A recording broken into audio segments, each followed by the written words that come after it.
Half this covers others was something that was by design and something that I understood going in, but I didn't realize how much I didn't understand after the fact. And I feel like that's natural with anything.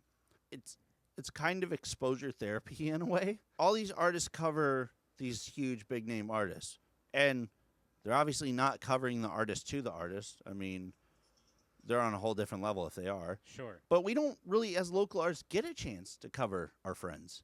Right. Like, we don't really get a chance to cover each other. We understand the level of, like, with their own music, the song, the level of vulnerability that they have, like, putting it out there in the world. So we have to kind of treat it and, by turn, them with respect. You're really putting yourself out there. You're putting the artist's work out there. So, it's just there's a level of vulnerability on it's And two-sided. I think it's a great way for artists, especially, again, local artists, to challenge themselves. You can get complacent easily. You can play your song, you can play the covers, like the back of your hand.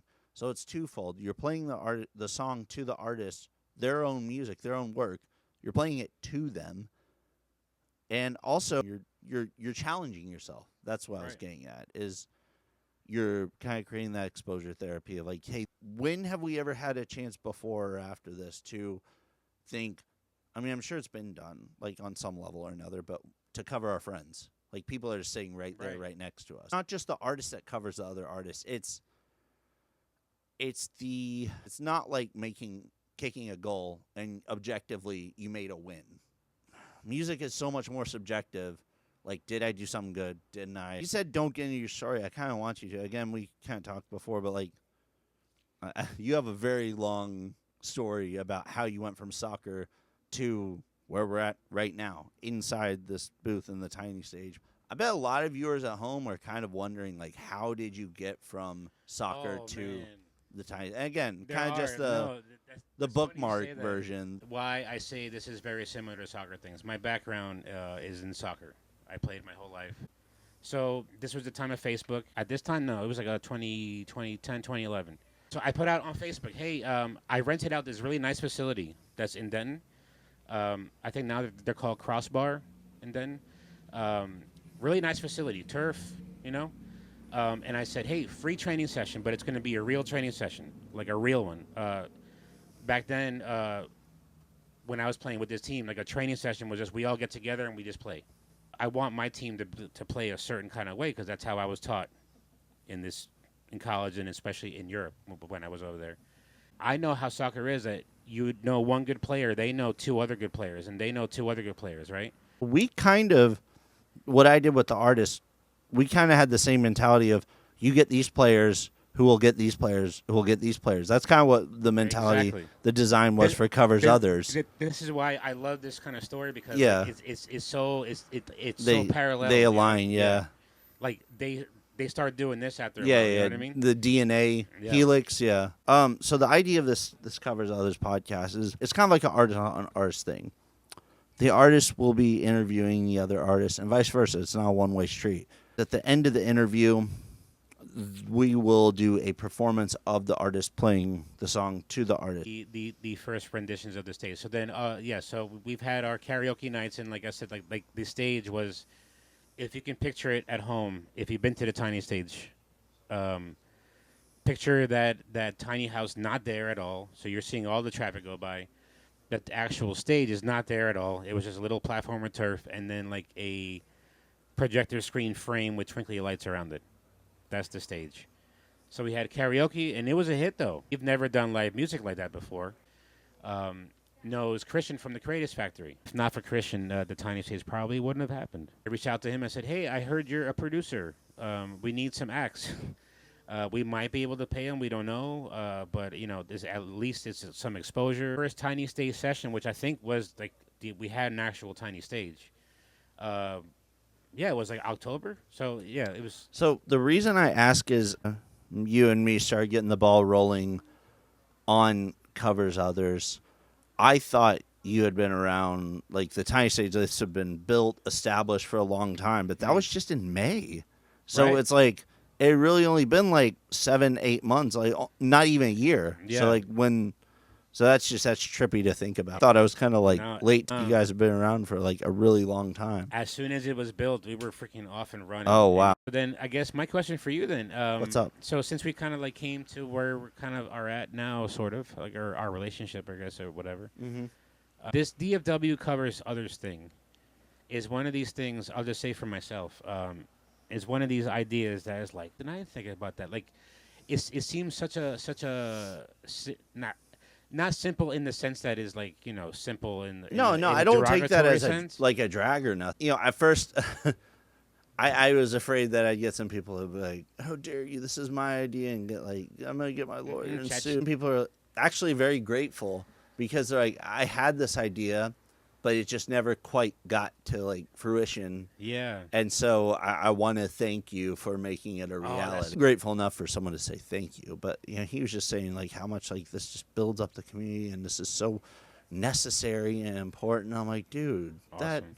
it was beautiful. Like, it almost brought a tear to my eye. A lot of this has been me playing catch up because I made a reel on Instagram, did some local tags, DFW artists, DFW musicians, whatever. I didn't want to make it too like, as people would be like, and also like, I wanted to keep it in the community. That was the whole point of it. Yeah, I just made a reel, and then it was one of those things. There was suddenly a high demand for it, and then I was like, "Oh, I have to make this now," and so it was like, again, rolling with the punches, man. Yeah. So, and it's all been like you said, very organic, very natural. I was so scared the first covers others. I'm like, I haven't really been an MC before. I haven't been a host. I haven't hosted an open mic. So I just, like, best of my ability, kind of was figuring out as I went along. And it went great. And I'm like, I'm going to stick with that structure because it went great. If it ain't broke, don't fix it sort That's of right, thing. yeah. But, like, yeah. That's pretty much all I got. I'm sure I'm sure somewhere deep buried down in my brain I have a lot more, but we'll stop recording and be like, I should have said that. The Big Bang for this idea, you know what I mean? It's not as cinematic and dramatic. Like literally, I was in my. I'm gonna make it dramatic because Okay. but I want to hear what you got to say first though. Literally had again. Shout out Haley Marie. Shout out Joshua Stone. I had, I think the song "Hungry" by her was. I don't know if you know that one. Actually, one I covered it the first one, and then I had Throwing Stones. I'm like, I'm not gonna do that. It's everyone wants to do that, and they did. Like, there were so many people that wanted to do it, but yeah, I had there's two songs stuck in my head. I'm like, what would it sound like if Josh sang Haley's song and Haley sang Josh's song? And then it just kind of went from there. It was just a waterfall effect. It's like, well, anyone could do that with anything. And I was preaching, literally the only hard and fast rule was like, just cover another artist. They don't have to be released. This thing that was building momentum. It was almost like when I made the first video, it was like opening Pandora's box. So like, what if? And then just by 2 words, that's sometimes all it takes is what if. You got to be careful with what if because sometimes... Yeah, because what if, right? Yeah, what if? Right. Exactly. It's just always been playing catch up. I'm always learning from it. Someone covered a song for me personally that I don't hate, I don't love. It just kind of left my psyche, my bandwidth, and I'm like, oh yeah, people really dig this song. You had like, what was that, like 6 people? Yeah. All on this stage, and they're like, it was almost this like troubadour of like, which is funny because that's a song name of mine, but. Yeah, it's just this like ragtag group of people just like impromptu Ragtag. That was corny, sorry. But like yeah, just singing my song. And it was entirely made up like on the spot. That I feel like I run into people and like, oh, I don't have a cover, man. I can't come. It's like, yeah, you can. Yeah. You're just as important as the people you here are just as important as the people who are playing. I was like, of course Austin had this idea. When we first met each other, we were doing the video stuff. So like, you would hit us up or people would hit us up for the video for their set at the Love Mic, and you wanted yours, so we got it. And Austin wanted the video, but he wanted specifically the audience reaction afterwards. You know, the applause and everything. I just thought that was such a nice thing. I was like, what a nice little thing that like this guy doesn't just want his video to because he wants to see himself. He wants to hear he wants the audience. He wants the to feel the love or to hear the love from everybody. You know what I mean? So, like the only time I had like a panic attack from just like Really? the level of like support.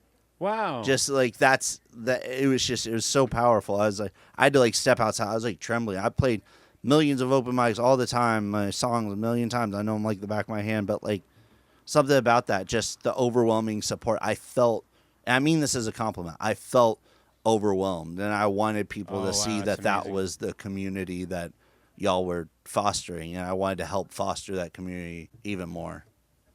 And was the video pretty much like soon after that, wasn't it? No, yeah, no, that's what I'm saying. That performance, Right. like I was like feeling like so overwhelmed, but like I said, in a good way. Right.